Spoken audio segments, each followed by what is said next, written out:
All right. Well, folks, you know you're in for a treat when you hear that tune because it's time for another week of the Rec Poker Podcast. This is episode 557, if you can believe it, the Chats edition. And we're going to be talking to the one and only Joey Ingram in just a moment. But first, I have to let you know a few things about the show. First of all, I'm your host, Jim Reid, Bluffsterini in the home game and at RecPoker Jim on Twitter. And I have the best freaking job in the world, talking poker with my friends here on the Rec Poker Podcast every Monday night at 7:30 Eastern, live on YouTube. You can join us for free every week and win a prize just for showing up. I have to thank our sponsors, the Running Aces Hotel, Racetrack, and Casino. We couldn't do what we do without their support. And we had a fantastic trip out there just the other week. We'll talk about that a little bit later in the show. But like I say, most of what we do here is free at Rec Poker. We're a largely volunteer-based organization. So we depend on support from our sponsors and our premium members. You can get a free account here at Rec Poker for nothing. All it takes is an email address and a smile, although we do insist on both. But if you want to unlock the premium membership, it's only $15 a month. But if you use the code RecPoker at checkout, you get your first month for only $5. And we have a special prize, a giveaway today for Joey Ingram fans. If you stick around till the end of the episode, we're going to let us folks know how they can get a free month at Rec Poker for joining in the show tonight. Now, they let me host the show on Mondays, but I am only one man. It takes a group, a crew, a village, a gang to run all the magic here at Rec Poker. We call this group of wizards the RECing Crew. And if you want to find out more about me and the rest of the RECing Crew, you can go to rec.poker/crew, or you can just listen up because you can meet a few of them here on the air, starting with producing co-host Chris Jones. I'm Chris Jones. You can find me 5B5 on Twitter or 5x5 in the PokerStars home game. And I'm Joe Coolis. You can find me at JoeCoolPhD on Twitter and Elvita11 in the home game. And I am John Somsky, also known as Poker Geek MN everywhere. Hey guys, I'm Joseph Wills. I am hockey_poker in the X Twitter and hockey_poker 702 in the home game. Hey folks, I am Sasha Sutton. You can find me on Twitter at Poker for Girls. All right, so you heard it here. It takes a group like we talked about. The RECing Crew is alive and strong, and we are welcome to be. We're happy to be welcoming Papi himself, Joey Ingram, here on the Rec Poker Podcast. Joey, great to have you here on the show. Finally, it only took 557 episodes. We're so excited. 557, yeah. Joe Ingram 1 on Twitter, and I don't have a home game screen name. Otherwise, I read my home game too. But yeah, it's good to be here, guys. You guys got a hell of a crew here. I've heard a lot of good things over the years about your community. So yeah, I'm happy to be here, and I'm curious what you guys have in store for me. I'm on the other side of the conversation here. So yeah, I'm excited to be here, man. I'm excited to talk poker. Well, I love to hear it, and you are excited to talk poker. That's kind of what you're known for. Let's actually start off with that. First of all, get comfortable, relax. Pour yourself a drink. You get to just hang out. Pour and myself a drink. Tonight. Yeah, I kind of was thinking about taking some wine, but I'll see where things go. All right, as long as you're relaxed, because you're off the clock a little bit here. I know I've been working all day. I'm definitely not off the clock. I'm grinding 24 hours a day right now, so I am. I'm always working. But yeah, I see what you're saying. I'm relaxed. Interested to hear what you guys got. When we met in person, I was trying to find out so what do you do for fun? You're like, no, always working, just grinding all the time. There's no downtime. Well, I try to find ways that I get paid to have fun. So yes. I go to events. Like I go to a lot of charities. We talked about that earlier. Charity series of poker events in Vegas. I love those because I get to go there. I get to have a good time. It's great to support the charities of local charities in Vegas. Meet a lot of people. Like I like things like that where I get to go there and have fun, get paid a drink, and have a good time and talk poker. Yeah, well, that does sound pretty good. I'll remind our YouTube viewers, if you're watching this live, if you have any questions for Joey, type them into the YouTube chat. And we're also going to be playing Stake Study Stack a little later in the show. So please type in some famous poker players' names so that we can bounce them off Joey for that segment later in the show. And we typically give away a prize at the end of the show to support a local food bank as part of our fight against food insecurity. So stick around to the end of the show. You can win a prize like we do every week. So speaking of like we do every week, Joey, I don't like to put our guests in a box, but you in particular have this really interesting role now in the poker world. And I know when you started playing poker, you just loved the game. You had some success at it.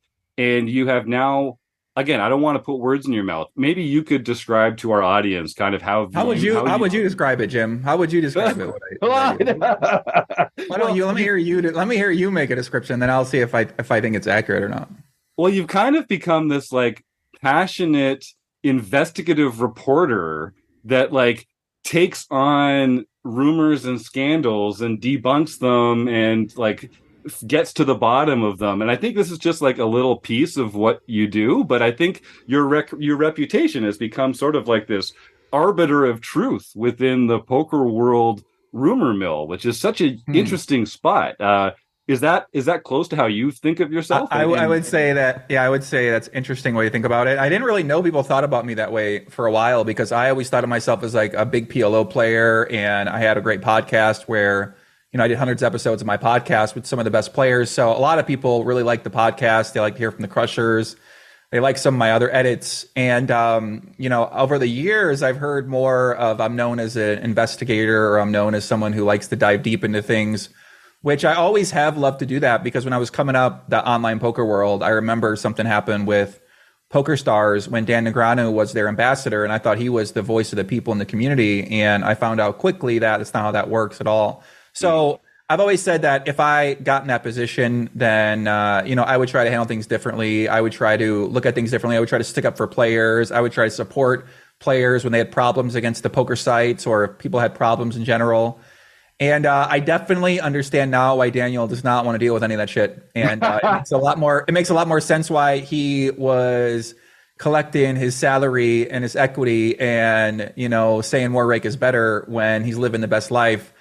It makes a lot more sense now that I've learned a lot more about what I've learned. So I would say that in the past, I have tried to do that with cases. I've definitely helped out a lot of people behind the scenes, helped out a lot of people on content. And I would say like during the last investigation I did about the Jack 4 incident, I remember I had a lot of people watching, like 6K people watching me at 6 a.m. And I said, I gotta do something else with my life. I gotta shine this light somewhere else. I gotta figure out another way to use my investigative and research ability to do something else with my life. So ever since then, for about the past maybe year and a couple months, I've been very focused on a new path. And I would say that my poker investigative journalism days, while they might still be a part of my content and they're always something I can do, I see probably 10 viral investigations right now no one's talking about in poker. Like, it's crazy the kind of scams that are going on. But I think eventually you got to decide what you have time for and what you're going to focus on. So I dedicate a lot of my life to worrying about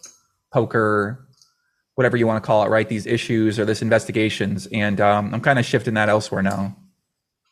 Yeah, well, I think, we talk about opportunity cost on this show quite a bit. And, especially for someone who, is as productive as you are, you kind of have to value your time to get the most out of it, I think. Talk a little bit about sort of what you've been working on, what you've been transitioning to, and why you find it's more valuable. More valuable. I don't know if I've never really been one to really be obsessed with money or be obsessed with like getting the most out of my time, or, because it's real easy. A lot of people in Vegas are like that. A lot of people in business are like that, where they only want to talk to you or they only want to do business with you if they know they can get something from you. And, they treat you a certain way. A lot of people treat me way differently now than they used to treat me, because once you get a big channel and once you get influence and once you get opportunity, then people are going to want to, it affects everybody differently, and it definitely impacts me differently. So I'd say right now I'm kind of just setting up a very versatile strategy where I can be a player, because right now we've seen the rise of the live stream game, and I'm talking behind the scenes. I'm looking at deals all day long. I'm looking at investing in companies or working with companies or partnering with companies or providing my resources somehow with a lot of companies. So I've been meeting with people for about the last 8 months straight, all these different companies in different sectors. And one big thing that's starting to happen is the online poker streams are starting to become more and more popular. There's more and more of them coming, and we're about to see a poker boom, basically, is what I've been waiting for. I've been waiting for this moment for the last 10 years. So right now we're about to see a poker boom. We got a lot of these high stakes games, and they're bringing in a lot of people that don't know how to play poker, that are happy to donate $20,000. They're happy to come on and lose 80. They're happy to play poker in a play terrible, really. I mean, they play to lose.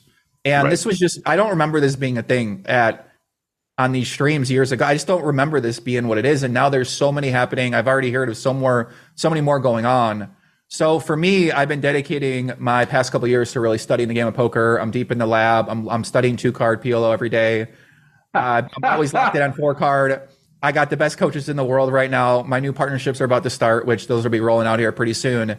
And I'm basically going to start challenging anybody to play me heads up at 2-card PLO that makes content. No Eastern European nerd in the basement. You know, I got respect for those guys. Those are my guys. No bots, you know, no RTA. I got to see multi-cameras on you.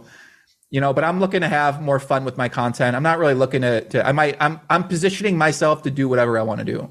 So if I want to play a high stakes game that's Hold'em, I can do that. If I want to play a high stakes game that's PLO, I can do that. If I want to put on my own game, I can do that. If I want to do commentary on either game, I'm at a higher level when I do that.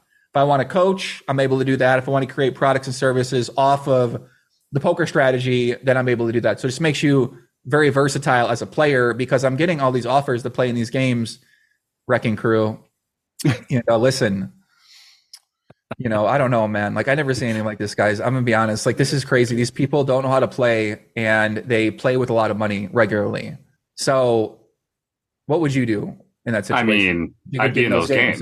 I'd be in those games, like, man. Yeah. I'm watching these plays, Jim, and I'm saying, like, you know, I watched Santosh play PLO on this show, and I was like, oh my God. I mean, shout out to my guy Santosh. We got love for him. I don't know if you guys know him or not here, but you know, that guy, these guys play, they're not playing to win anymore. Like some people are, you know, you got the Wizards that are trying to play to win, but it seems like a lot of these guys aren't playing to win. So that's been one area of my focus lately. Yeah. And I've got so many questions coming out of that, but I mean, one that jumps to the top is like, why do you think that is? Is there this kind of, you've talked about this coming poker boom, and I do feel it as well. Do you feel like there's people that just want to make an impression on this market to get some name recognition, so they're willing to come in and be the whale and lose like spectacularly? Or is there something more going on there? Well, Hustler is kind of their ethos has been to create games with people that want to have fun. And I think people have seen that and said, okay, well, we want to make a fun show too. We want to have fun here. Eric Person has the VPIP limit. So everybody wants to have fun players. They don't want to have nerds. They don't want to have a solver guy, as they like to say. They want to have people that are like to have a good time. So if you come on to the show and you're having a good time and you're donating money, you get back on the show. Now, if you're a rich guy and you want to develop your business, being present on the internet is great for some people. It's terrible for other people, but it's a great way to develop investors, to develop backers, to get into other poker games, to do a whole world of business inside that ecosystem that I think a lot of these people love taking advantage of. And that's a big thing that happens, a big meta that goes down at these high stakes games, is that everybody has an ulterior motive in these games. You know, a guy might be losing 60K on the stream, but he's got a business where they're making $25 million. So he can go lose 60K here. He picks up some customers on the show. He gets in some potential customers that maybe saw him on the show. He engages with his community he already has. So, and then also there's the fame. Maybe you meet some women, maybe, you know, opportunities start to open up when you're on TV, when you're getting out there, when you're getting seen.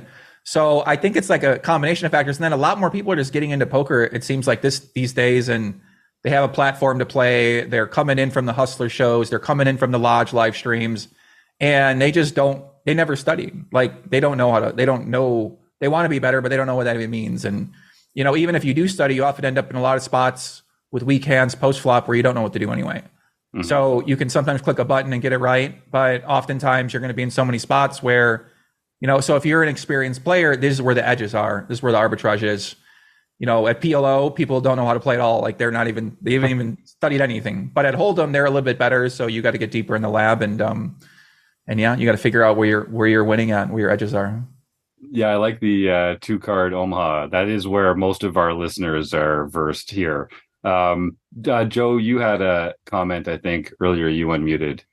Yeah, so, you know, I've been interested in talking to you in terms of my view of the poker sphere, because there's a lot of fantasy that goes on, a lot of reality, and you kind of sell yourself as somewhere between a provocateur and a muckraker who plays poker and then also does other things like your followers are called Legion, which Not the sounds Legion. like a group that's supposed to be helpful, but it was actually Legion, where the devils that were inside of one person that were then cast out. So you're kind of a lot of contradictions in terms of what you present online, and given the fantasy that you just talked about in terms of what these live streams are trying to present to people, how do you maneuver that space, particularly if you're seeing yourself as an investigative reporter? I wouldn't say I see myself as that anymore. I would say I kind of saw myself like that a little bit, and then I tried to be more neutral with people. But now I'm embracing more of the investor life and consulting life. I'm basically building out my services where, I've enjoyed being the face of everything I've done for a long time, but I'm kind of ready to, have my channels be a part of my life, but I want them to be a little part of my life. I don't want them to be a big part of my life. I don't want to be an investigative. Like if I get a job with the FBI, or if I get a job in law enforcement or in government agency, then maybe I'll start worrying about it. But like, you can't be effective. You're not an effective investigative reporter in the poker world when I can't figure out what the fuck's really going on here. So, I can't I've been lied enough to on the phone by the people I've been talking to, right? And I got no way to verify it. I got nothing I can do. All I can do is nothing. So you look at ACR, I covered the ACR stuff 7 years ago. It's still going on. Same as it is now. Once I stopped talking about it, they stopped issuing refunds.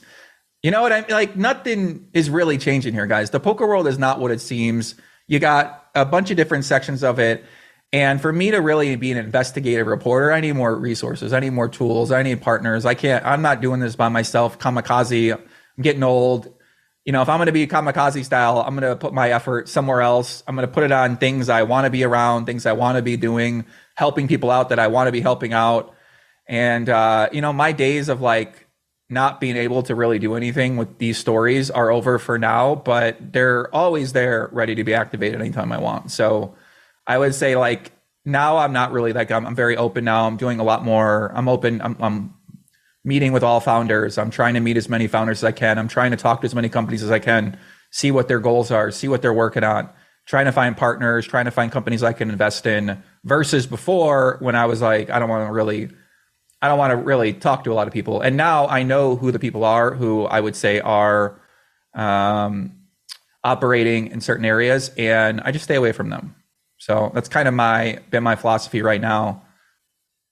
But yeah, it's open to change. It's evolving. It evolves every day. I've got some follow-up questions on that, but first I think Sasha Sutton, you had something. Hi, Sasha.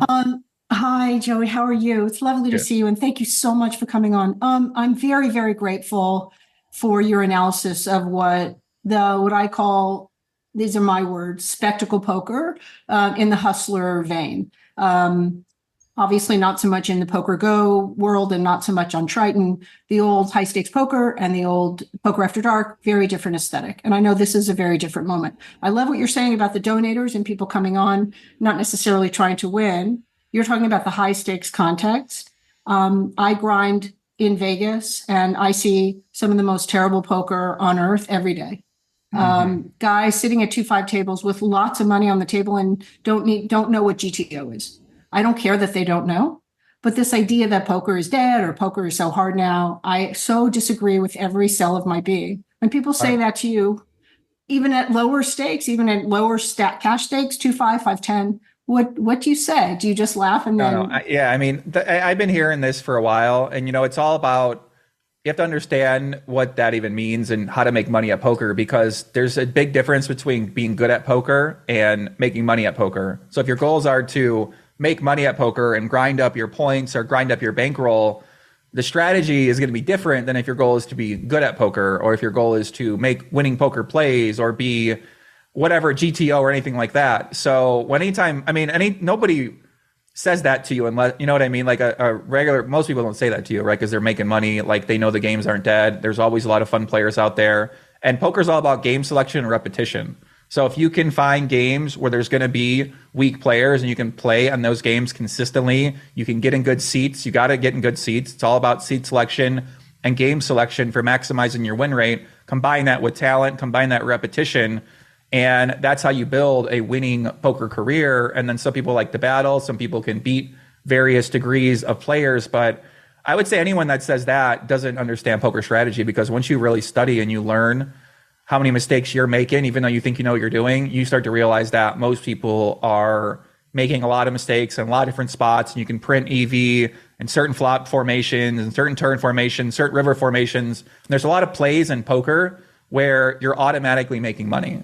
So if you know those spots and you know where you can bluff and what formations and what runouts, you can make a certain bet size where you're always making money from a general mathematical perspective, then you're living a good life. You got a big advantage over a lot of people. So if you just simply understand deep stack poker, I don't stack off unless I have this range of hands, you have a huge advantage over so many people who don't even know about that. They're playing a very linear range for the, their stack side. They got top pair. They might put it, it's just like there's a lot of people out there like that. If you find those people, obviously you got to run well, you got to get in those spots, but it's all about repetition and consistency and game selection. So, everyone is different. They don't have access to that. So they might say the games are hard. They only got one game in their casino, and it is hard. Maybe it is hard.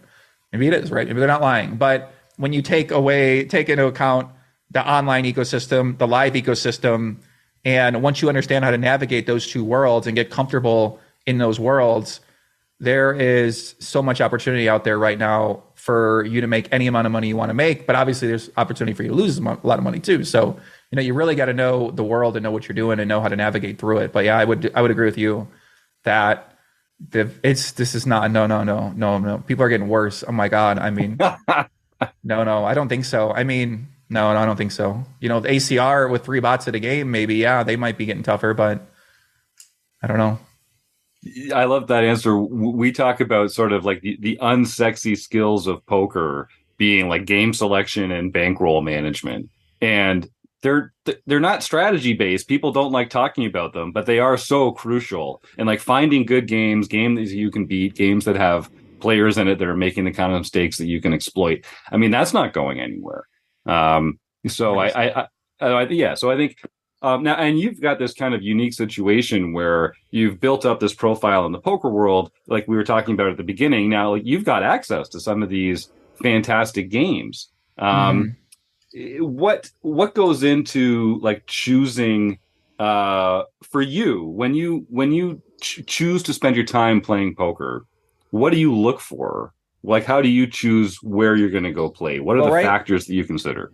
Yeah, I mean, good question. Right now, I don't really play except against my bots and my artificial intelligence programs. So basically, I have like 5 programs I use, where some are heads up trainers, some are 6-max trainers, some are for tournaments, some could be for whatever.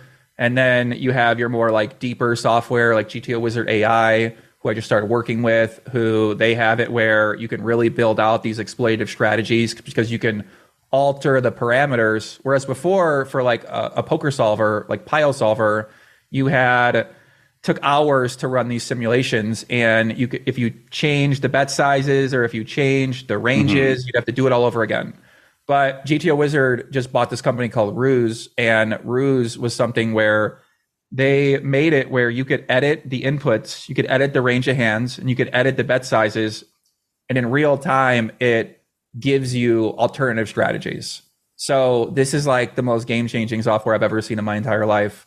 And once I started using it, I was like, okay, I know the company, so I reached out to them. I said, we should do a partnership. Let's work at poker together, and let's all try to become GTO Wizards. So yeah, I would say for me right now, looking for games, I'm not really looking for games right now. If I'm looking to build my own events, I get invited to all the stream games, and all the casinos invite me to host a game at the place. But if I do something, I want to be something that, I don't know. I've never really have a desire to go battle against anybody right now at poker. But in the past, if I was looking for games, I would usually just play World Series of Poker.com, or maybe try Global, or go to the Win, or go to the Aria. But I haven't really been trying to seriously like grind poker. When I go play poker, it's just usually soft games. It's always pretty easy. Like, what I mean? It's not this thing, but I'm kind of altering my strategy now to be focused more on poker strategy. So I'm basically becoming a 2-card wizard right now. I'm in the process of doing that. And my next content is going to be that, going over that process. How did I get there? Who are my coaches? What am I learning? How am I learning it? And then I'm sort of building off this ecosystem off of that, which you guys will probably see come out over the next few months. That's exciting stuff, man. Sounds like you got a lot of the stuff all figured out. I can't wait to be along for the ride with you. John Somsky, you unmuted there. What's on your mind? Yeah, I was just kind of wondering how you got to where you are. When you first started your podcast, it seems like you were using it more as a recruiting tool to try to drum up people into the great game of Omaha and get them to play it. But then kind of over time, you've actually made it so that is more of your career mode, is your online personality. And so was that a plan, or did you kind of back into it by accident, or was it a little bit of both where you started off that way and then saw some opportunities and adjusted accordingly? Or how did that all come about? Good question, John. I think that, yeah, you're right. I did start off as a recruiting tool for Papi 100%. I was like, Doyle Brunson, what did he do? He wrote Super System, right? Like, if I want people to play PLO, no one's playing PLO. They've been saying it's the next game. I was like, okay, what if I start making videos on Papi hands? And then I said, well, if I start getting on people that play Hold'em, then their fans are going to see that, and then they're going to want to play PLO. It turns out that kind of is true, but, I missed out a lot of parts in that whole working to really get that ever to come to fruition. But I would say that once I started like doing the show and I was having fun, and I found this guy named Gary Vaynerchuk, who was a content creator. And I basically listened to him every single day about how to build community, how to build your brand, how to give value, how to build up your social media channels. And so once I started taking it more, I took it kind of casually serious, social media, but I studied it all the time. So I always have some ideas of how things work. And I always try to give a lot of value. I never really sold a lot of things. I never really tried to make a lot of money from the content I'm doing. So I would say over time, as the games online went away, PLO used to be a lot of games. Then I played an ACR. I found out there was a bunch of shenanigans happening on there. I basically just got away from online poker after that. So I would say over that time, I stopped thinking about poker. I started thinking more about content, and just really put a lot of my focus and study and effort into that. And now I've been studying it for 10 years, and I've been basically helping people build their channels, build their businesses since that time, just for free and for fun and casually. That's what I've always really enjoyed doing. So now that I'm in this position, look around and everybody needs help with this. Everyone needs help with building their Twitter. Everyone needs help building their Instagram. Everybody needs help building their podcast, building their YouTube channel. Everyone needs help building their product, building their business and marketing. So I'm kind of in this position now where I have these very powerful tools and knowledge in my head that can help people make millions of dollars for their business, for their poker site, for their investment, for their brand, or for whatever. So, I would say it kind of happened over time naturally. And then now I would say it's kind of an opposite where I'd consider myself more in tune with the strategies of a content creator or a marketer versus someone who is a poker player. But I'm bringing all the poker stuff back because, it's always kind of been there. I just had to suppress it for a while. So I'm figuring out what I'm going to do next. But I would say, yeah, good question. I have to think a lot more about that. But yeah, you're right. It was a recruiting tool for PLO, for sure. Well, it goes to show you got to be careful what you spend your time on, right? Because you get good at those things and then you end up doing more of those things. And it's like, start following a passion. All of a sudden it's your life's work. It's a dangerous thing. You got to be careful. John, Chris Jones. Sorry, Joe, did you have something to finish up there? Oh, I just saw the chat. It said John, follow up. I don't know if John. Oh, yeah. No, that's okay. Chris, jump in there. John seems like he's locked in. He knows about the origins of my show. Then he's an OG. So, shout out to, he must be in the Legion. So shout out to John. He knows what's up. John knows what's up. Joey, I wanted to follow up a little about your origins, about the great game of PLO. I think it probably maybe even pains some of your audience to hear you talk about being a 2-card wizard. But in some ways, I mean, one of the things that I see happening with our audience, with our recreational player audience, is this sort of like interest in growing beyond Hold'em too, as well. Like Hold'em is sort of like, I think, a core sort of introductory game that most players, if they come to poker, that's at least now, that's sort of the game that they understand and learn and sort of experience first, their kind of first game they sort of play. But a lot of players that I talk to, recreational players, are really interested in other games and particularly interested in maybe learning about PLO a little bit more. taking you back to your roots, I'm wondering if you were talking to maybe a recreational player who's never really been into the game very much, never tried to play PLO much, what would be some of your initial recommendation for somebody who's just wanting to dip their toe in that water? Yeah, there's a good video by on Upswing Poker by my man Dylan Weissman where he talks about PLO is insanely easy. That's basically the title. Obviously, it's not that easy, but the way he breaks it down in like these 3 or 4 steps make it pretty easy. So you basically just need to learn the basics of pre-flop, of what hands to play pre-flop. You want to play nut suits. You want to play high combination pairs. You want to play hands that can make the nuts by the river. So king high flushes, ace high flushes. And then you can understand position. So certain hands go down in ranking, obviously, right? Just very similar to Hold'em, where when you're on the button, theoretically, you can play more hands, but the hands you play big pots with are always the nuts. So you want to play hands. You want to be drawing to the nuts. You want to be trying to make the nuts.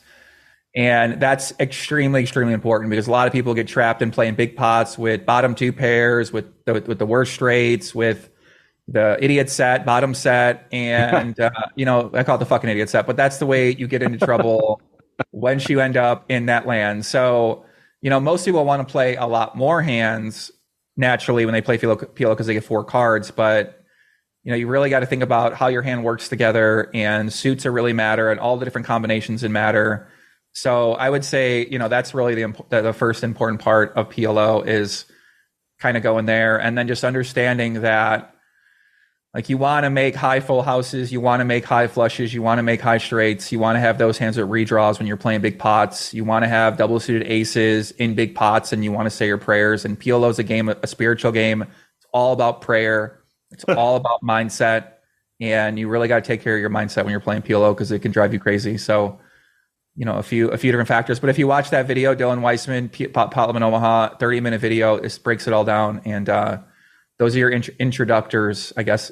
That's like a good way to start the game, and then from there, find a community of people that play PLO. I don't really have a PLO community right now, unfortunately. So there's a lot of. I'm building products right now, and I'm building tools, and I see a lot of holes in poker right now. I see a lot of needs. I see a lot of open spaces for business, for companies, for ideas, for all different things. So Potluck definitely included. And we really push the mixed games here at RecPoker. We've got a monthly forums edition of the podcast just going over different mixed games every month. We play them in our free home game club here that we just play for play money chips, but we practice and we get to know the games. So when we go out and play them in real life, it's not so daunting or intimidating. Bring me your best heads up cash game guy. I'll take them and I'll play them in that free setting, and I'll see what they got.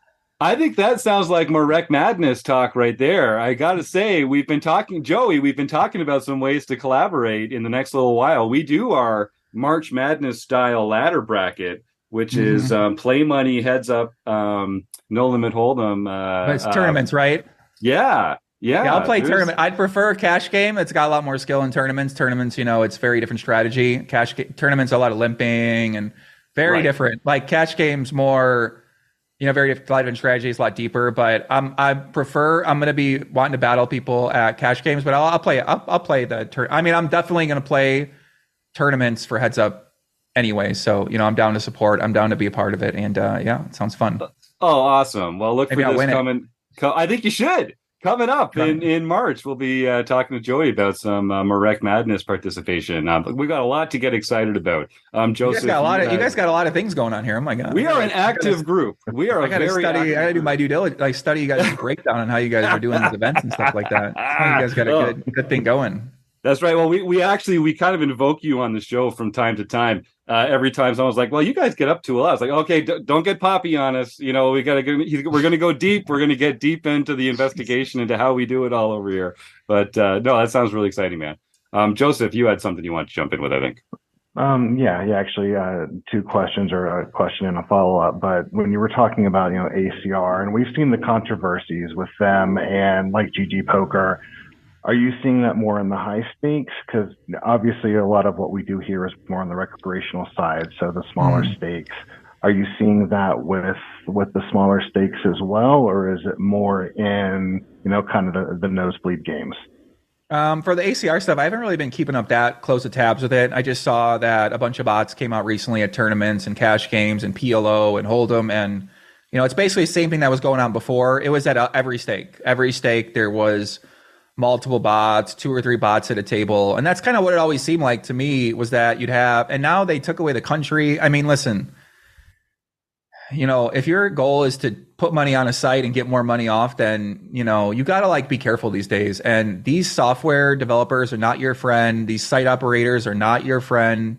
They're not setting up the game for your best interest at heart. Your favorite ambassador does not have your best interest at heart. You are the exit liquidity as the player. So the streamer makes money by getting you to lose your money through the rake, to the bots, to a real player, to anybody on the site. So, you got to start with that framework. And when I'm looking at an option, if I'm saying I'm going to play low stakes cash games, that there ain't many. I don't know many good options. Unfortunately, right? I don't have a good answer. I don't know where to go. I've done my research on global lately. WSOP, they're only in a few states. You got a bunch of other options on the app sites, and each one's going to have its risk. You got Ignition, you got all these kind of things, Bet Online, a bunch of them like that. So I don't envy someone whose goal is to try to run their money up. And if you want to play tournaments and you want big prize pools, a lot of people go to ACR for that. But I would wonder, as we've seen from the latest statistics, who are these players? How is the prize pool getting met? And all questions you got to ask yourself when you play anywhere, when you play a live event, when you play an online event. But I would just say one thing I've really noticed lately is that these site operators, they got an agenda, and their agenda is to take your fucking money. So if it's through the rake, now just imagine, right? If I'm running a poker site and I need to get liquidity in my games, I need to keep action in my games, what would I do? Would I go to the RecPoker crew and I say, hey guys, come fill up some games? Or would I call up a software company to say, hey, why don't you put in these programmable profiles that are going to play whatever style I want?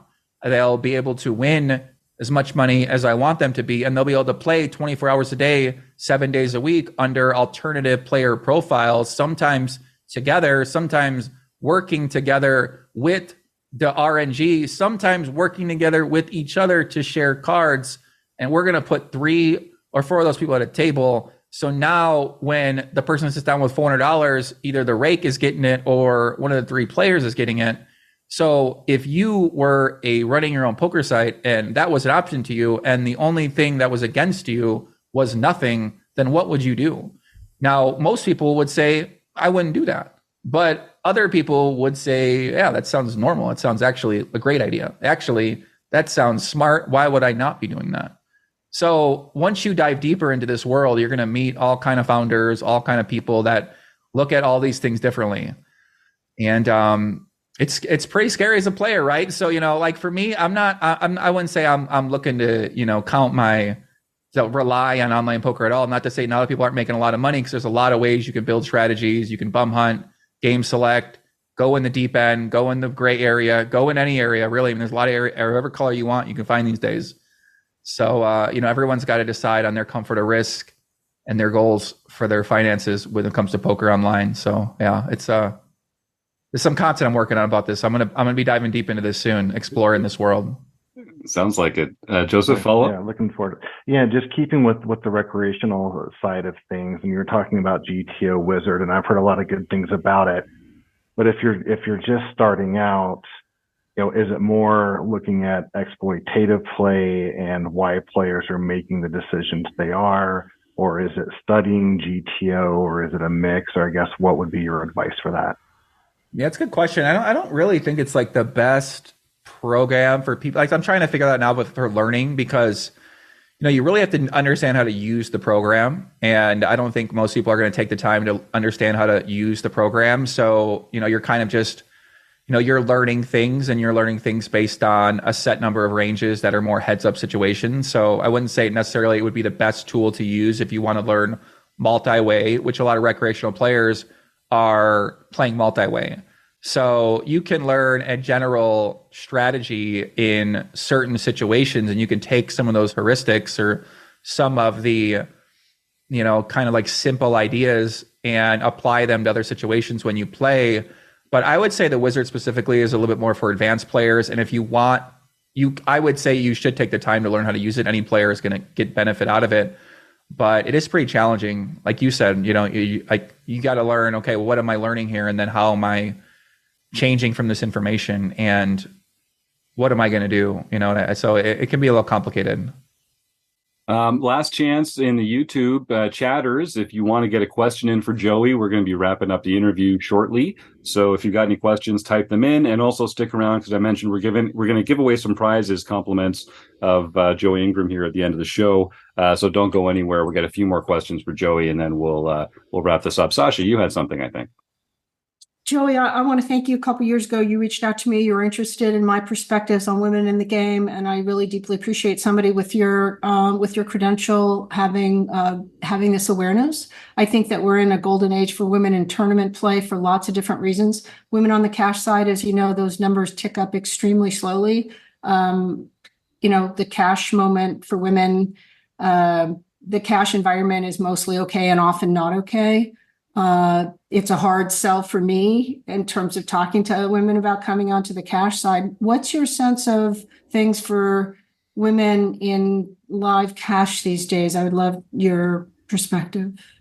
Yeah, it seems like women, there's a lot of initiatives right now designed to create safe spaces for women, to help educate them, to help bring them along in terms of their poker experience with Poker Power. And we got a lot of these more corporate successful women who are coming into poker and starting companies, starting foundations, playing on streams, playing on shows, trying to support women.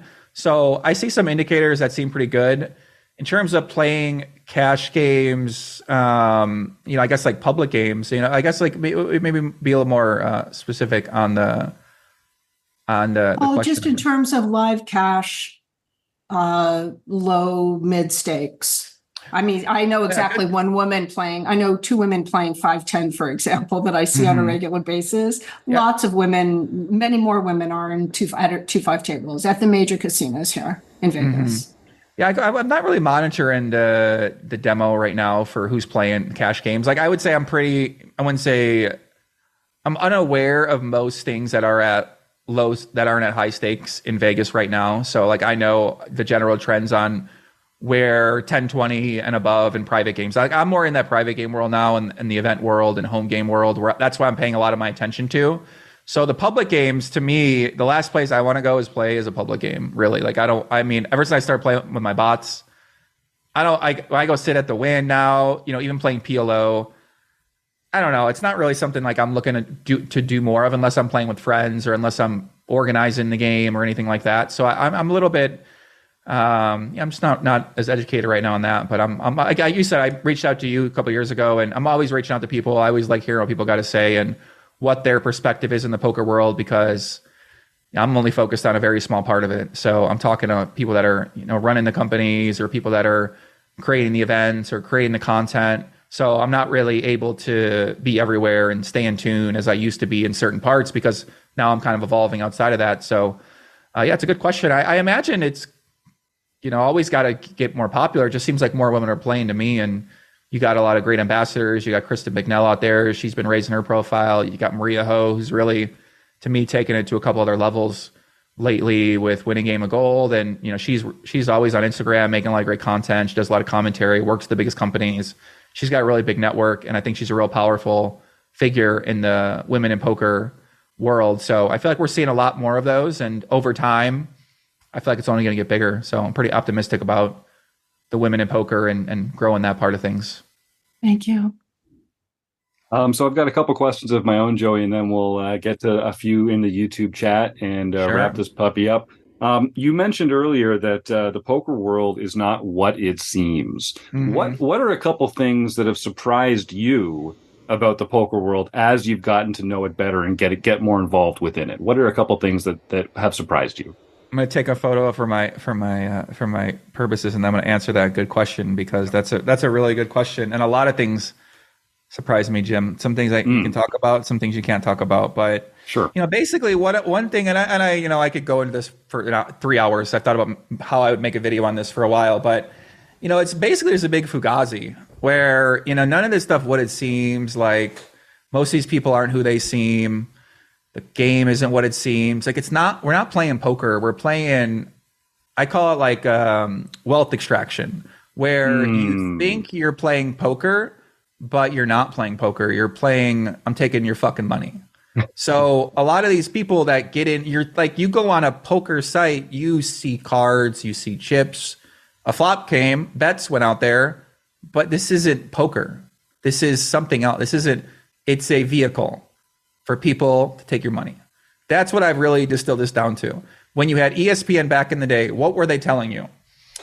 Mike Matusow, all these guys on TV, they're all the best players. And when I was watching that, I was like, yeah, like, fucking, the guy's got a red name. He's a guy. This guy's got to be good. These guys are so good. Like, these are the good players. Oh my God, I want to be just like them. I want to be like the pros. I want to be like the red players. And then I realized over time that Full Tilt Poker is paying for marketing. They're a sponsor. PokerStars is a sponsor. So what happens? You're seeing this now. We're running this whole playbook back now, right? I'm on the opposite side now, where I'm the one who's in that position. So I'm like, I've always wondered, like, what is that like? What is this real? Is it this? Is it that? And I realized it's all bullshit. It's all a fugazi. It's all these companies getting paid to tell you something that who knows if it's true. Are these people good at poker? Who fucking knows if they're good at poker? Are they winning? Are they making money? You know, these deals people have, they don't even, like, nothing is what it seems. None of these games are going to be oftentimes what they see. You see 9 people at a game, you don't realize 7 people in the game got the same investor. That investor, not even in the country. You know? So not to say every game is like that, not to say that, but that's how a lot of games are. And that's how poker is, right? They hype you up and sell you, get you excited, and then you want to go play. You don't realize that people are just using this as a way to take your money. They're not begging you to beat you at cards. They don't care if they're the best player. They think you're a fucking idiot that you would go sit down in the game and play the game. So, you know, like I said, like, that's the biggest thing I learned over time, is that you got to be careful. You got to be locked in. You got to be focused. You got to watch where you're playing. You got to watch who you're playing with, and you got to be better than ever. And you got to be more diligent than ever about your table selection, because otherwise you're going to get taken advantage of. Just like I got taken advantage of early in my career, just like people are still getting taken advantage of forever, right? That's how poker is. Poker is not, it's not what it seems, right? There's low stakes, there's fun poker, there's rec poker, you know, there's every poker league you can imagine, but everything's kind of mixed in between. So it's easy, as someone said earlier, spectacle poker. You know, it's easy to look at spectacle poker and let it get you hype, let it get you excited, and then you want to go play and you want to battle and you want to go into the game. But, you know, little do you know, the 3 guys there, they've been working together for 25 years. So, you know, they got a good system down, and what's the system designed to do? Take your fucking money. So that was the biggest thing I said I'd learn, is that, you know, you got a lot of that going on, and you never know who to trust. And the last person that I would trust is a high stakes poker player. So, you know, especially if I'm playing in poker with that person. Right. You know, and that's why I don't play with these guys. I don't play on these shows. I'm not playing in private games. If I'm playing, it's under my circumstances, or, you know, it's more casual, or I'm playing against my bots, because I'm already getting botted anyway on all these sites. So I might as well be playing knowing I'm against a bot, versus me going on a site thinking that the guy I know that runs the site is going to give me a fair fucking game. You know, those days are long gone. I'm not believing that anymore. So yeah.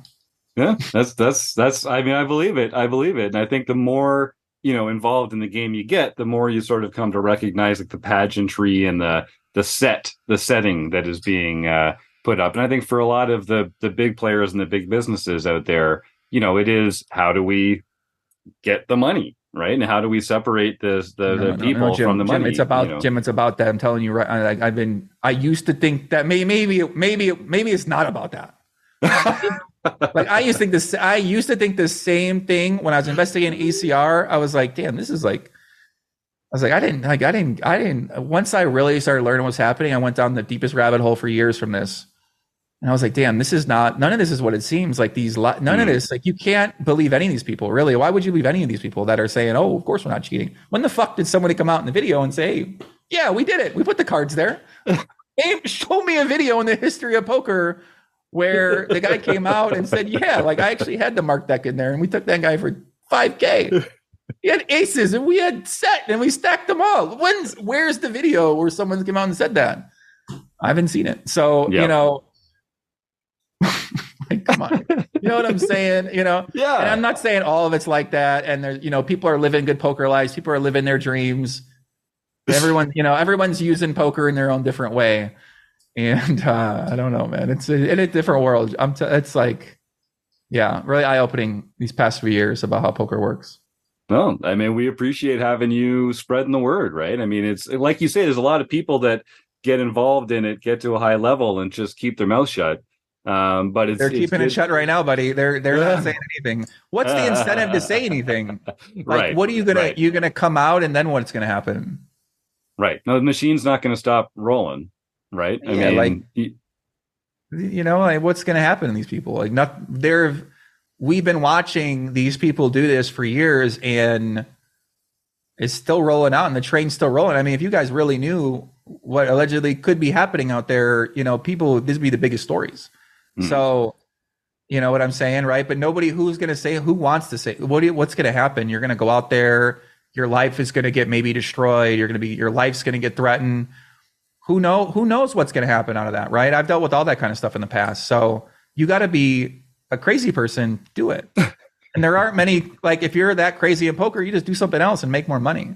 Right. Like, you wouldn't, like, if you knew this stuff, you would just do something else.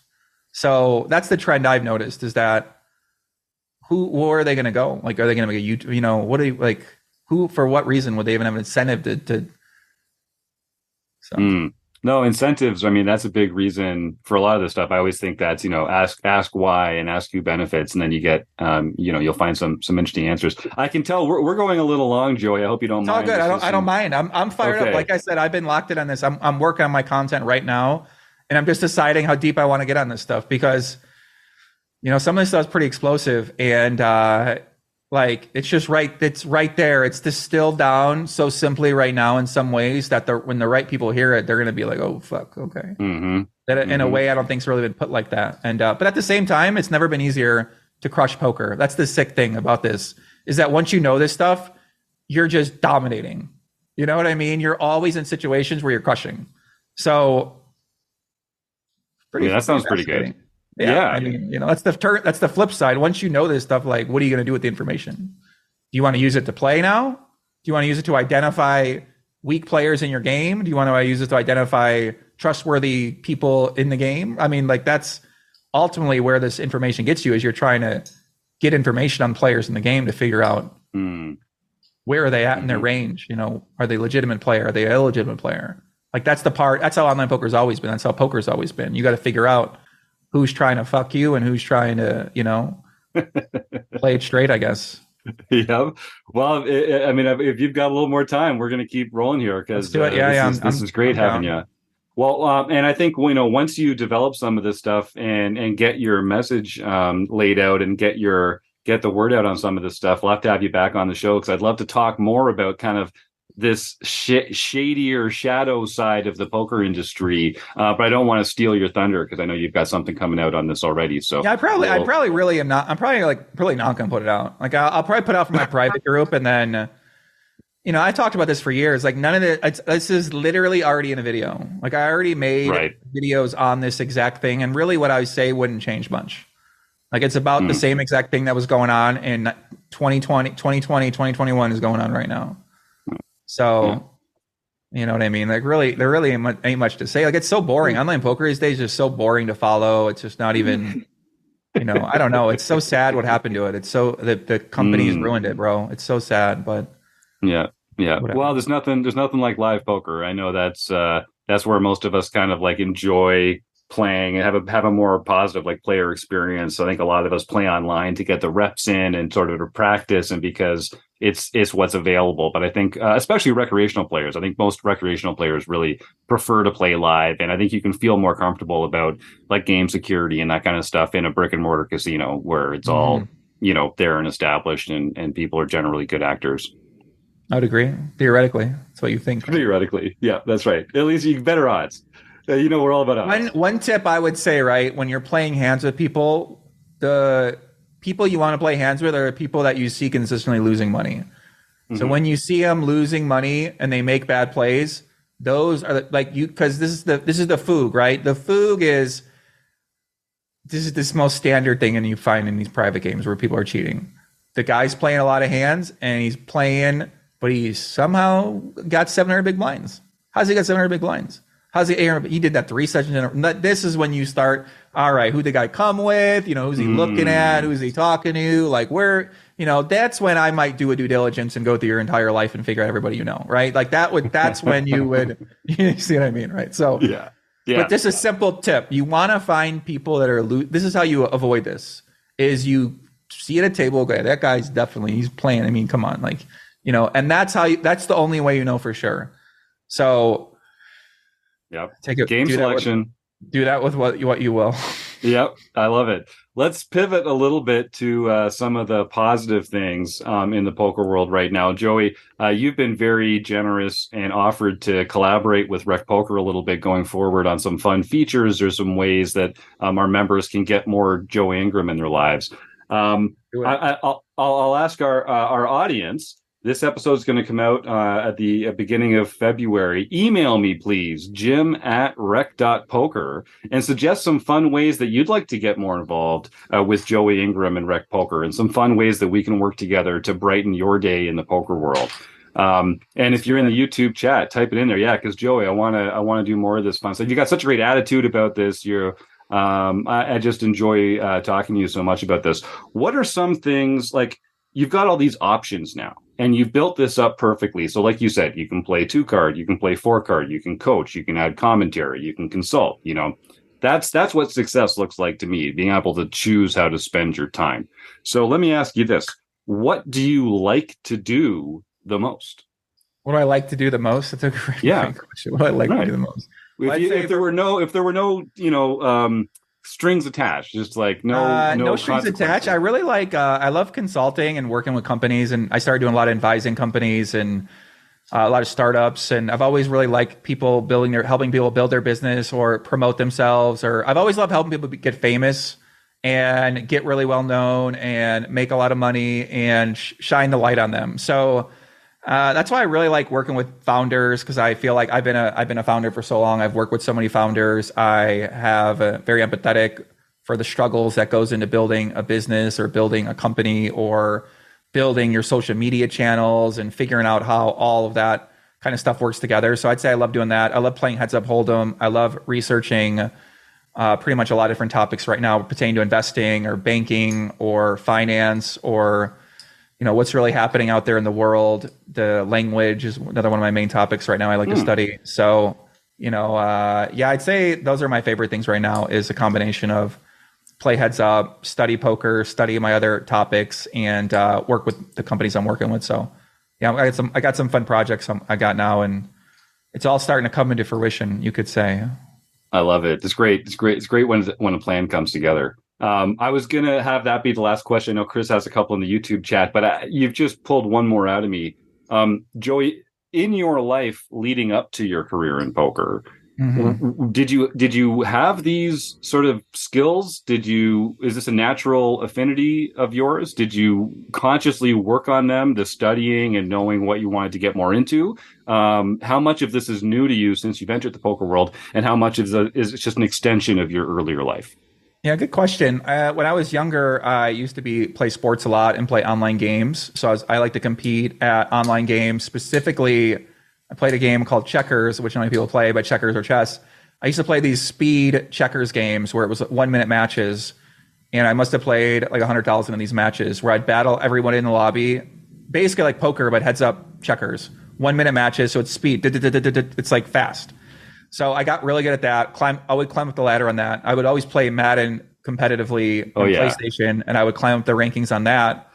So I always had an affinity for trying to beat the games or run up the games, or, you know, I just thought that's the only way to play games. And then I was always into sports, and I played sports up until I got into high school. And then once I got out of there, I started getting into working out and promoting, and, you know, so that really was the pipeline for me playing online poker, because I basically just played 24 games. I played speed poker, played like 7 million hands.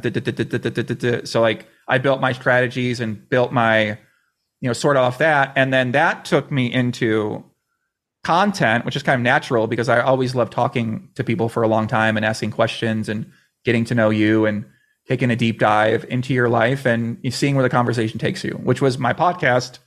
You get paid to do that, right? It's like, oh, it's pretty interesting. So, and then as I've gotten older, I just study a lot. I study all the time now. So I'm always researching. I'm always learning about, mindset. I used to have a mindset-based business where I would coach people and have mastermind groups. And I'd always dedicated myself to trying to become the best poker player I could be. And poker is all about mindset.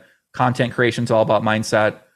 And it seems like investing is really all about mindset too. So, I'm like trying to set new goals now. And I got a little away from goals for a long time. And before I always set out to be the best poker player I could be, try to become one of the best in the world that I could be, try to become one of the best content creators or become the best podcaster.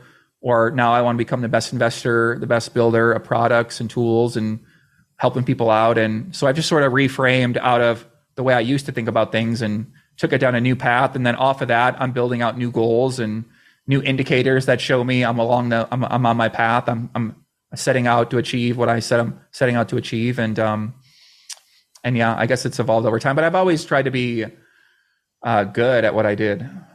Not to say I've always done it, and not to say I always can do it and execute on that, but I've always tried to aspire to do that, and with varying results and different things. Yeah, well, and when you're taking pride in your work, it's easier to do it. It's more rewarding. It's more validating. I think we get more out of it. So that makes a lot of sense. So again, I'll just remind our listeners: you don't get many opportunities like this. Send me an email, jim@rec.poker, and suggest some fun ways for Joey to get more involved with RecPoker and some fun stuff to do. So Joe, Chris has a couple questions. He's gonna go ahead. You guys got some. You guys got a few. Go ahead. I don't mind you. I obviously don't get to talk to you guys that often, but I'm down to come back on. So if you guys have anything in the future, you can always bring it to me then too. But yeah, go ahead. I can feel chapter 2 coming up a couple months from now already. I think John could talk to me for 5 hours himself. Oh yeah, he seems like he got a lot. He seemed like he got a lot in his head. I can already tell he's like ready to fucking fire over there. No, sorry. Definitely true. Definitely true.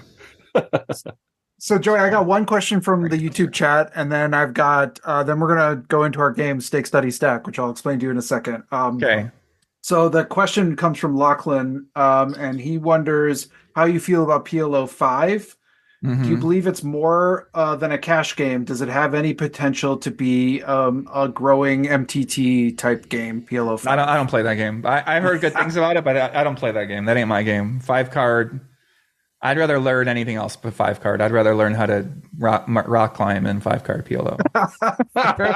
I'm gonna leave it to the RecPoker mixed game crew. I love it. I'll watch you guys play, and you guys can tell me about it. But yeah, I don't play much of that game now. But I could see it.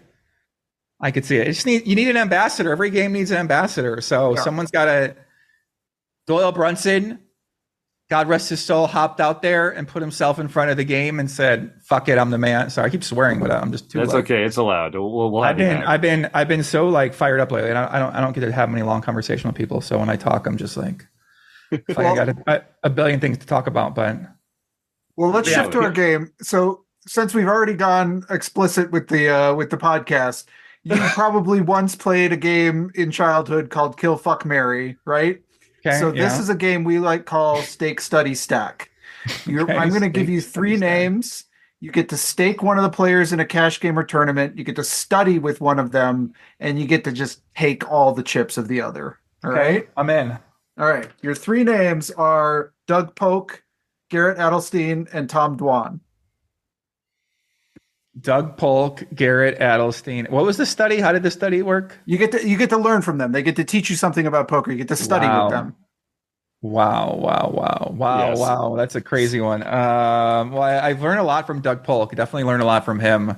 So I would say that stake, study, stack. Well, I definitely want Doug involved in all 3 of those personally, because I'd love to stack him while studying him and staking him also, because that guy, he's a proven winner. So But for the sake of this one, I would say I'm going to stake Garrett because I'm ready. I want a big punishment. I want a big loss. He's going to make a big bluff. You know, he's going to have your heart on the edge of his seat, even though Doug's going to do the same. But I'd say stack Tom Dwan, the legend, study Garrett, and I'd stake Doug Polk, and I'd be. I mean, you guys saw he's a big winner on he's one of the big winners, I think, on the Lodge live stream this year. So, or overall, the lifetime, I think, for the new stream. So, you know, clearly, what does that tell you?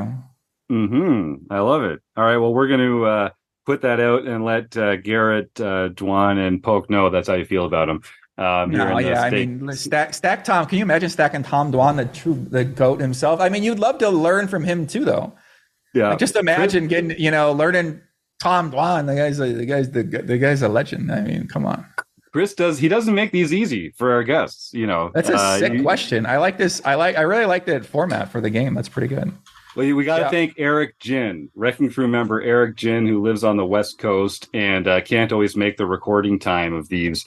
But that's his idea, and it's been one of my favorite features. Can I ask your guys' opinion on this event I'm doing, just in terms Absolutely. of soon, and then you guys can wrap it up, and then I'm gonna go get food. But yeah, basically, I'm doing this. They're calling it the Celebrity Poker Invitational. It's February 8th, Poker Go. I'm working with that company, and I'm going to play in the event. So basically, nice. I've been looking around for startups, and they did their first event last year. They're a talent management company and marketing services for big brands, and they represent a lot of athletes and mainstream content creators, big different platforms in other worlds. They did a poker event last year on Poker Go and a live stream, made a lot of clips. It crushed it. Everyone seemed happy with it. Now they're starting a whole tour. They're going to do cash games. They're going to do more events. And I met with their founders, really like what they're doing. The one founder, Blake Wynn, he's from the Wynn family. So his uncle, Steve, made the Wynn. A guy's a legend in the game. And his dad is his dad's in resort development. So, these guys got a deep Vegas history. And when I saw he's getting into poker tournaments, I said, well, I got to meet this guy. I met one of their founders, a former NFL player named Hayes. He's the man. So yeah, so I'm going to be playing in that event, and I've been consulting with them, helping them get their message out there, helping them get coverage in the poker world, which you're going to see some of that coverage start to come out now. But yeah, I think that's exciting because it's a whole new area of poker players, NFL players, UFC fighters, YouTubers, food people, Olympians are in these things, and they want to create clips off of these people playing poker. I said, okay, I got to be involved in this because this is a poker boom indicator. Is something like that. So what do you guys think about that event? Even though it's a fun player event, it's not a real serious poker. These aren't serious players. So a lot of people aren't going to like it because they want to see serious players. But I feel like this kind of stuff is exactly what poker needs for marketing to help spread the word to more people. I think having like celebrities playing poker is actually the best of both worlds because it's people that we're interested in watching, but it's very humanizing for us to see other people playing poker badly. To be honest with you, that's not a problem. And I think some stuff like this is good for the game. And the more it's one thing to have just like these high stakes robots playing against each other all the time. It's less applicable and like less interesting to the games that we're playing in. I think having that kind of touch of the real world is helpful. Sasha and then Joseph, I think you had something to add here. Joey, this is an amazing development. Okay. I'm a marketer by training. I fucking love what you're saying. This is so exciting. But what Jim was saying about what I love, like at the highest level, like celebrity poker, amateur poker, recreational poker at the high celebrity level, merging like what Jim talks about rec as making poker fun again. I sometimes will play at a game where people are actually having fun at the Aria. And I say, hey, we're actually having fun at the Aria. It's amazing, right? But that idea of like making not serious, but recreational poker fun again. But you're talking about, I guess that's sort of what Jim just said. But I'm saying it again, like at the highest levels and people with a lot of money coming in and just showing. And I'm so effing excited about this as a development, as a cultural development. And I agree with you. I understand your excitement in terms of the potential for a poker boom. This is just a whole new financial and political and cultural dynamic. Exactly. Yeah. I can tell you're a marketer because that's exactly what I said. Once I saw the last event, I was like, well, I got to meet these guys because if they're able to get these people to play poker, they clearly need that got me and these people need each other basically, because I'm looking to work with events like that because I think I can add a lot with marketing. I already brought in one of my investments, a company called Amplified. Amplified's an auction platform for influential creators. So you're going to see that come out in poker this year. But basically, we're going to partner with this event series. We're going to do exclusive auctions where it's like fan engagement, basically, where your fan gets to bid on experience, whatever the experience you want it to be. And theoretically, they could bid anything. So, you never know what exactly that bid could be. And if you get a seat in the game, if you get access to the post party at Fontainebleau, you get access to meet your favorite creator, and you throw in a couple other things to the right fan, those sorts of things are very valuable. And then that creates its own content, which lives, that's going to be a whole other thing altogether. But, the general thing is kind of what you said about marketing to the highest level, fun players, recreational poker. And I see the same thing. I'm like, this is an untapped market. I got to be like, I feel like I'm one of the first people to this market. Everyone else is doing the fucking 100th Hustler stream. Oh, how do we make Hustler again? How do we do Hustler again? How do we make Hustler again? Everyone's just, you can't follow the people in investing. That's what I learned about investing is you got to think outside the box. Where are people not paying attention to? Like RecPoker, maybe RecPoker is the best investment because it has so much room to grow and there's so many recreational players out there, right? Like when you look at investments, you say, okay, well, is it total best big market in poker? They all want to spend money. What can they buy? They need a product to buy. Well, they can buy training. They can buy this. They can play the game. Well, they can buy access to communities. So that's some of where my next stuff is going to be going in the future. But yeah, I know, Joe, you wanted to say something about that, Joe, as well, too. Yeah, Joe, jump in. Yeah, no, I'm just going to say, celebrities can play poker, but they, can't watch significant others play football. But, but yeah, just, kind of talking about this, it sounds a lot like, what Stout's doing with the charity series of poker. And obviously I'm always plugging that whenever I can because he does get a lot of, gets celebrities, sports stars, just people within Vegas or even, I think Seidel's coming to the next one. Actually, it's on the 8th, so you won't be there. But yeah, it sounds like it's more for the charity stuff as well. So there is some good that comes out of that, not just, everyone throwing money around, and passing the money around, but it's for a good cause. So just kind of reminded me of that. And obviously you and I have gone at it a few times at some of those events. So. Yeah, I would say that was a big inspiration, was going to those events, seeing how I have so much fun when I go there. I'm always looking forward to going, and I love talking to the people there. It's always a good time. Met so many people there I keep in touch with. I just got a suit from one of the guys I met at the awards ceremony last month, this guy Tommy. So he made me a suit. He came over, and I'm going to wear that at the next event. So it's like, I'm all about the charity poker is so fun. I mean, you get to raise money for a good cause. Nobody's taking it that seriously. And those events have been really eye-opening in a lot of ways. So, I love those events. And I feel like I was going to add one more thing on top of that, but no, I don't think I can remember, but yeah. We'll have to wait till we have you back, Joey. So we're going to close out the interview with our speed round, and then we're going to give away some prizes. I'll just announce the prizes now. So normally we do a raffle here to support our fight against food insecurity around the world. I tell people, pull out your smartphone and Google food banks near me, and you'll find an organization nearby that can benefit from some dollars from your wallet, some non-perishable food items from your pantry, or maybe a few hours of your time volunteering this week. Normally, we raffle off a prize to give away, but we were chatting on Twitter, and for this week only, this podcast is going to come out on Friday, February, he said, vamping 2nd. And so if anyone uses the code LEGION between now and February 2nd, the Friday where this episode comes out, they're going to get a free month here at RecPoker. This is just our way of saying thanks to Joey's fans who are tuning in live tonight. And we've got a bunch of other fun stuff planned coming up, but this is just the tip of the iceberg. Folks.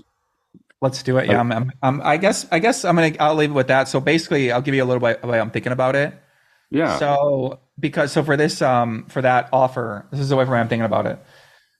So I have the Legion, right? And the Legion is ready they want things to do. They want places to go. They want products to use, poker to play, good lives to live. So my approach, I've been thinking about it, is that I want to reach out to companies that I like and have them create a special offer for the Legion where because I'm about to start my next, my group, like a community as well. Like you guys have a community. I'm going to have a few different communities. You're kind of going to see how it's going to, if you pay attention, then you'll see how it's going to work. But basically, inside of my club, in my community, in my headquarters, whatever you want to call it, I have my official training partners. I have my official community. I have my official hotel. I have like these, I wouldn't say like official vendors in some ways, but basically companies I have a prearranged deal with where we have a special offer. So let's say they sign up for GTO Wizard. Maybe they get a free month. Maybe they get access to a special GTO Wizard chat or something like that.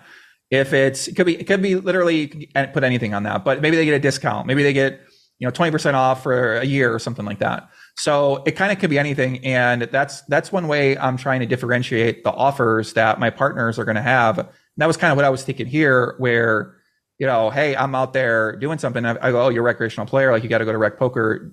Here's a special website, recpoker.com/Joey, or here's a special offer that is exclusive to Legion members, not as a way that I want to show it all the time or be paid to promote it or anything like that, or even a lot of times as an affiliate, it not necessarily even with that intention, but just as a way to differentiate itself from other products or other services that you're going to promote. And that way people theoretically, I've had a lot of success with this in the past. So that was what I was thinking about with this idea, just to give you a little more context. And that way, if you guys are thinking about, how can we build something or put something together, you kind of go from that starting point and then let's do something exciting, do something cool, right? I don't know. Yeah. I love it, man. Well, what about a RecPoker cash game stream on one of these like shows? Yeah. What if you guys did something where it was like a show at like Studio 52 in Vegas, and then you did a giveaway where you got to have a RecPoker community member play in that game, and then they got to have that content, and then you get that content, and then you get to, you know what I mean? So an idea. I'm just like rushing to say yes immediately. That sounds like a freaking phenomenal idea. Idea. You guys are for your visit in June, Jim, when you're out here for the series. Yeah, exactly.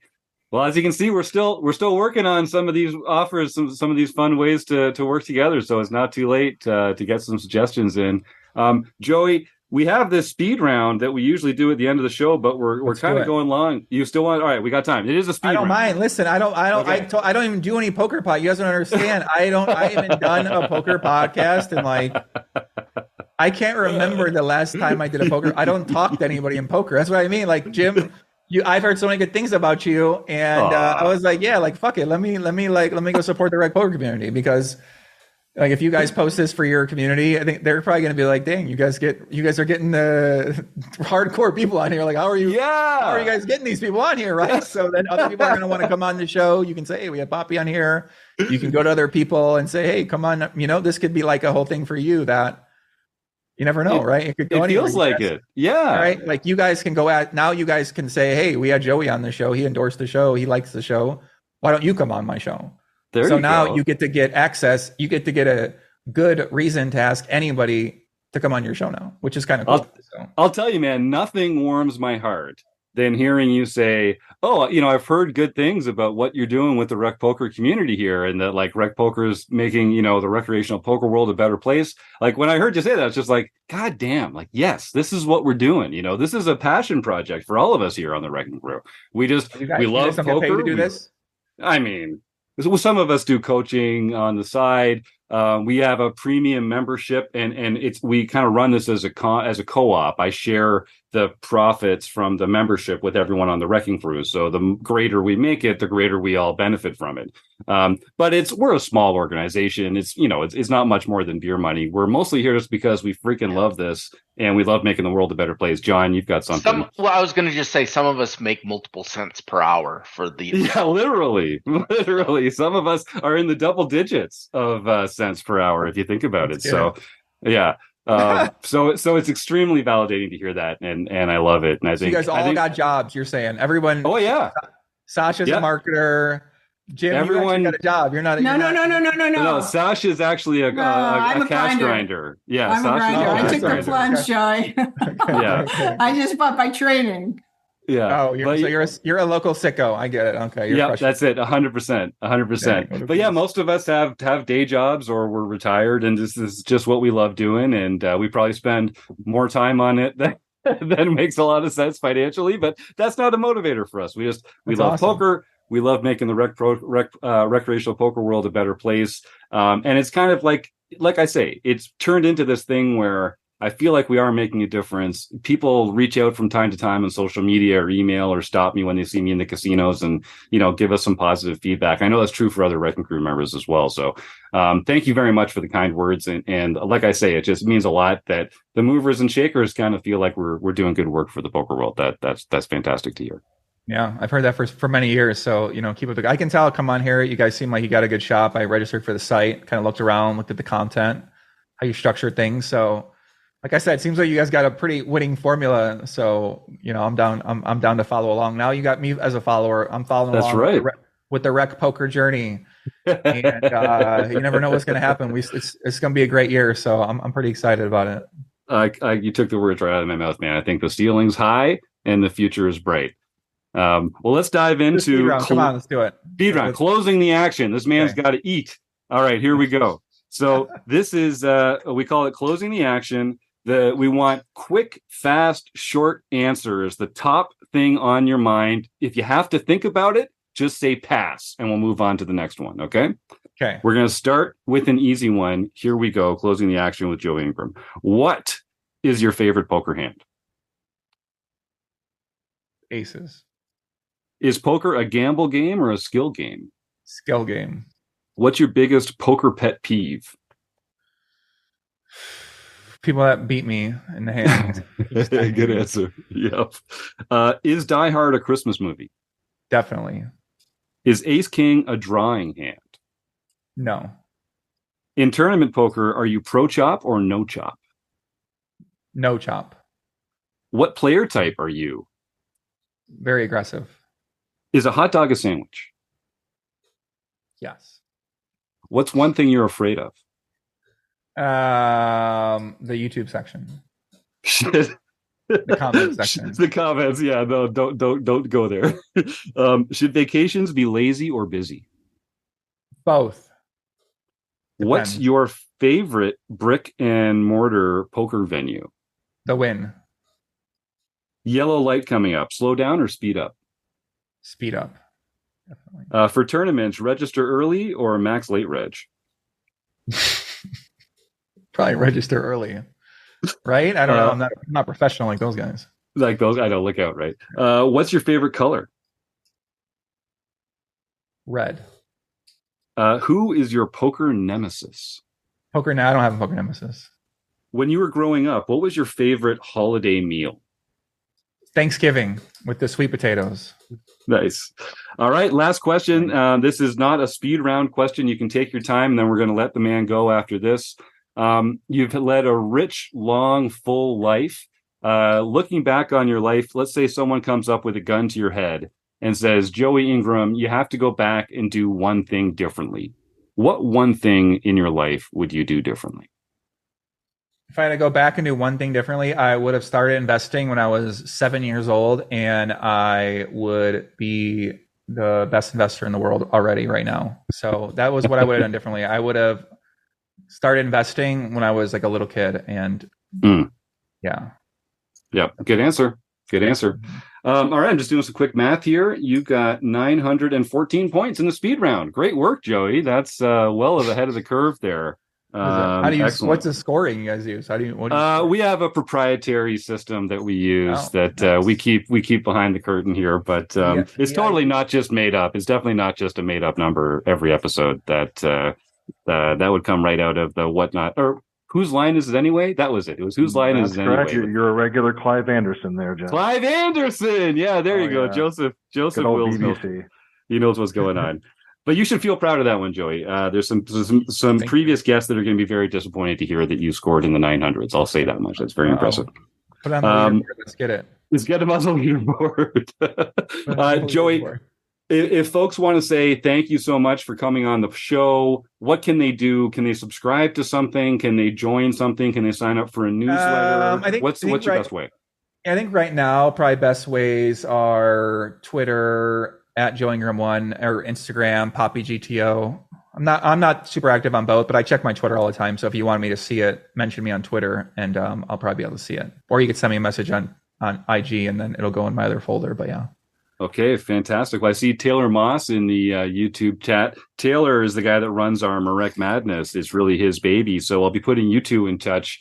We're going to have some fun in March right around the corner. Joey, thank you so much for coming on the RecPoker Pod. And for all this time, boy, we really took you at your word here. We took a lot of your time. We got to some great places in the interview. I'm so grateful, and I can't wait to talk to you again sometime real soon.